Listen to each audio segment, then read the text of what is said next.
Mrs. Peach, Thrifty Living. I'm so glad you're here today. I have a fairly short video for you today that I wanted to show you what I made. And maybe somebody, if they sew a little bit, you might want to try this too. I found it really very good. So come along, join me. Before I start that, I want to tell you this is my 101 video I've made. I cannot believe I've made so many.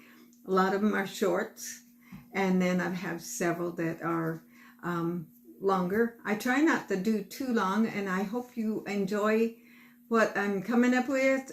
It's just things I've done in my life, and of course, I mean, never did the hauls before, but I went to thrift stores and went grocery shopping plenty of times in my life. So I'm gonna turn this camera around and show you what I've been doing. And so here goes. Okay, I put this down here. I hope you can see them well. My feet get cold. A long time ago, my friend made me a rice bag, and it's about this long and this wide, and she filled it with rice, and I used that for years. And I warmed that rice bag for about 3 minutes, and then I stick it in the bottom of my bed, and it just is so nice on my toes. But somehow you can't quite get your feet exactly like you want in it. So I got the bright idea, I can make me some rice shoes. Actually this was an old pair of pajamas. I wanted to make sure it was 100% cotton. So the first thing I did is I took a pair of slippers and I drew them out, and then I laid them, actually I think this one I did first because you can see these are a little closer. I drew the pattern out, I cut it out, I sewed it all up except the very top. Then I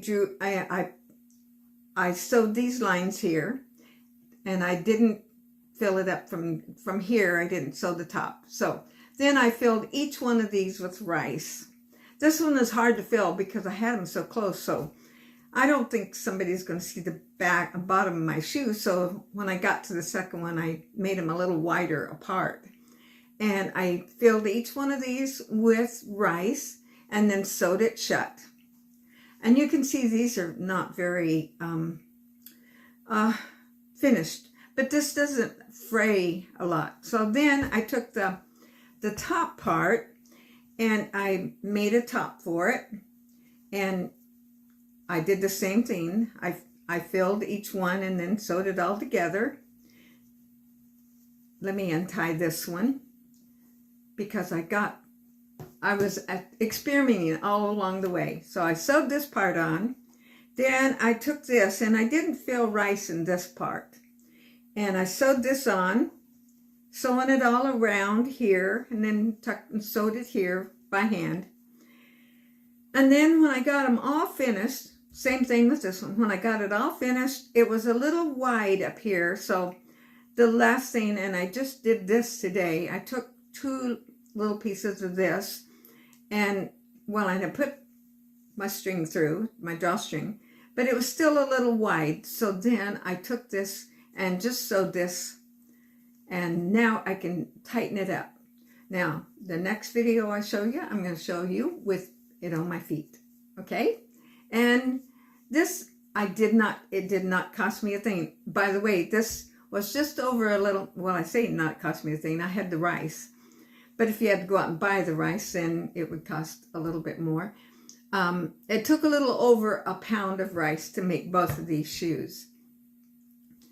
So at night, whenever I got ready to wear them, and I'm not walking around in them, I warm them up. I warmed it up for 3 minutes the first time, both of these.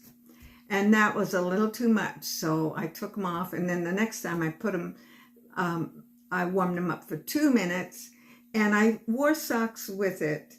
I carried them to my chair, put them on, and boy, was that nice.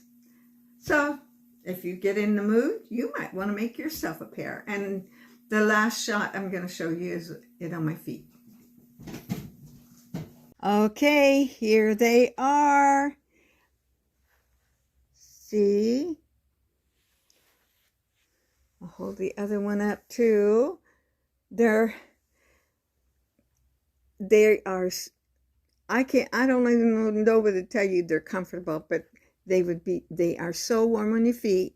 And once I get in my recliner, I cover my feet up, and it's just so nice. I hope you like and share this video if you know somebody that would like it, and keep coming back, and God bless you.